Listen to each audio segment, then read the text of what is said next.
औज़ुबिल्लाहिमिनश्शैतानिर्रजीम बिस्मिल्लाहिर्रहमानिर्रहीम। क्लास 12 का जो आज का हमारा टॉपिक है वो है pseudo first order reaction. Pseudo first order reaction में हमें देखना है कि इसकी मॉलिक्यूलरिटी क्या है और ऑर्डर क्या है। एक्चुअली हमारा जो टॉपिक चल रहा है वो है मॉलिक्यूलरिटी। तो अब सीडो फर्स्ट ऑर्डर रिएक्शन में क्या होता है, अगर हम लेंगे C12H22O11, उसमें हम वाटर डालेंगे तो ये क्या देगा, C6H12O6 glucose plus C6H12O6 fructose. ठीक है, तो रेट क्या होगी यहाँ पर KC12H22O6 raised power 1 H2O raised power 1। H2O मैंने बोला कि ये हमारे रिएक्शन में जब हम इसकी कंसंट्रेशन देखेंगे, इसकी कंसंट्रेशन एक्सेस में होती है, कांस्टेंट नहीं होती है, लिहाजा इसकी कंसंट्रेशन का पावर हम इसमें मुजरा नहीं लेंगे। इसलिए इसकी रेट जो होगी KC12H22O11।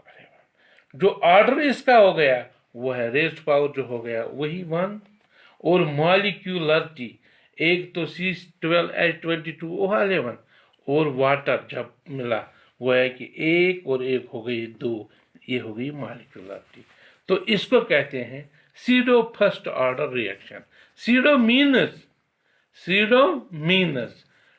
ये सीडो का मतलब ये फ्रॉड मान लीजिए आप। ये यहाँ पर देखो, यहाँ पर एक इसका और एक 2 होना चाहिए, मगर जो वाटर है ये एक्सेस में है, लिहाजा इसी को कहते हैं हम सीडो फर्स्ट ऑर्डर रिएक्शन।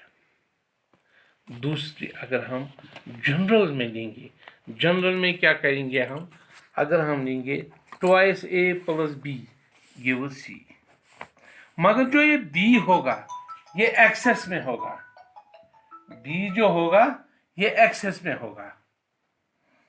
तो इसका मतलब जो रेट होगी Ka की कंसंट्रेशन 2, B की कंसंट्रेशन 1, मगर जो B की कंसंट्रेशन होगी ये हम नेगलेक्ट करेंगे क्योंकि ये एक्सेस में है। रेट जो होगी K' A concentration of A raised power 2।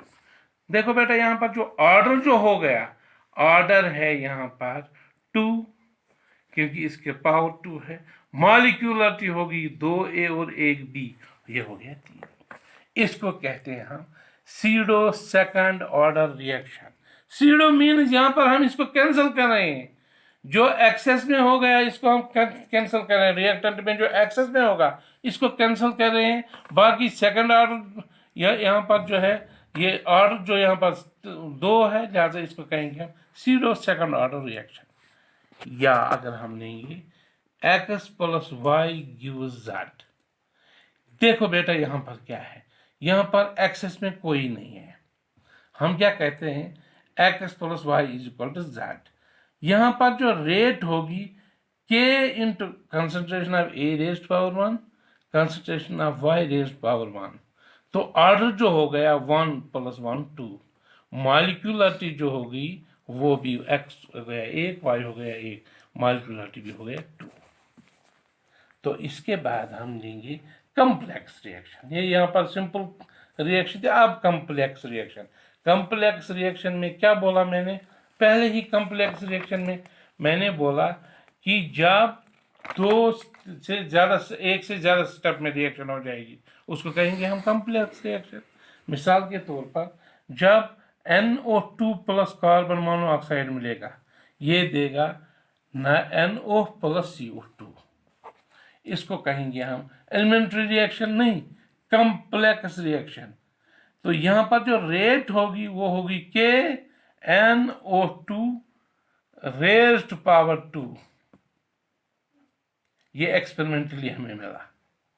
तो यहाँ पर जो ऑर्डर होगी 2, मॉलिक्यूलरिटी क्या होगी 1 और 1 होगी 2, लेकिन ये मॉलिक्यूलर, इसको हम मॉलिक्यूलरिटी नहीं कहेंगे क्योंकि नो मॉलिक्यूलरिटी इज डिफाइंड, इसमें मॉलिक्यूलरिटी है ही नहीं, क्योंकि यहाँ पर हमने रेट ली सिर्फ NO2 की।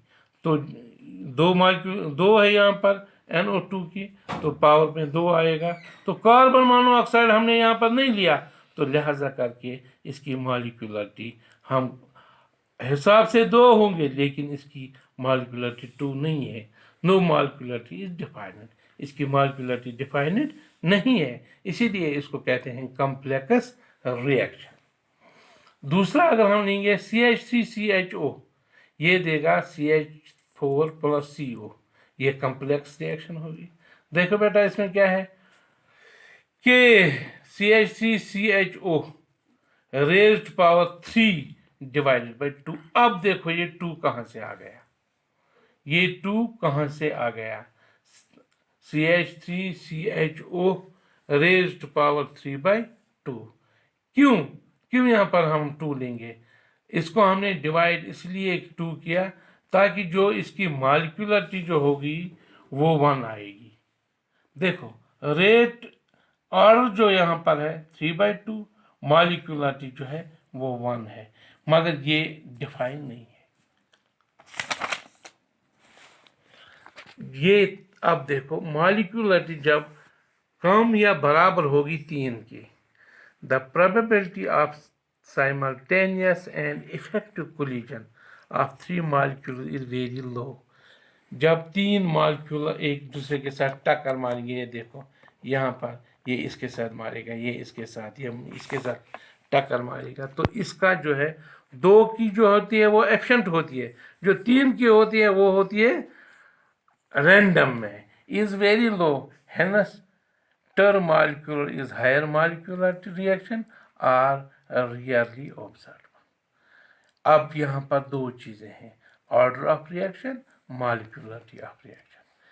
देखो बेटा ऑर्डर ऑफ रिएक्शन जो है ये हम एक्सपेरिमेंटली निकाल सकते हैं, जो मॉलिक्यूलरिटी होती है वो थ्योरेटिकली होती है, उसको हम थ्योरेटिकली निकालते हैं। नंबर 2, जो ऑर्डर ऑफ रिएक्शन है ये elementary as well as complex reaction दोनों के लिए सही होती है, लेकिन जो मॉलिक्यूलरिटी होती है ऑफ रिएक्शन होती है ये सिर्फ एलिमेंट्री रिएक्शन के लिए होती है। तो ऑर्डर कैन बी, ऑर्डर जो होगी रिएक्शन की वो नेगेटिव भी होगा, 0 भी होगा, पॉजिटिव भी होगा, और फ्रैक्शन में भी होगा, मगर मॉलिक्यूलरिटी हमेशा पॉजिटिव इंटीजर में होती है। तो ऑर्डर ऑफ रिएक्शन जो होती है ये ग्रेटर देन 3 होती है, जो मॉलिक्यूलरिटी होती है वो लेस देन और इक्वल टू 3 होती है। Stay home, be safe.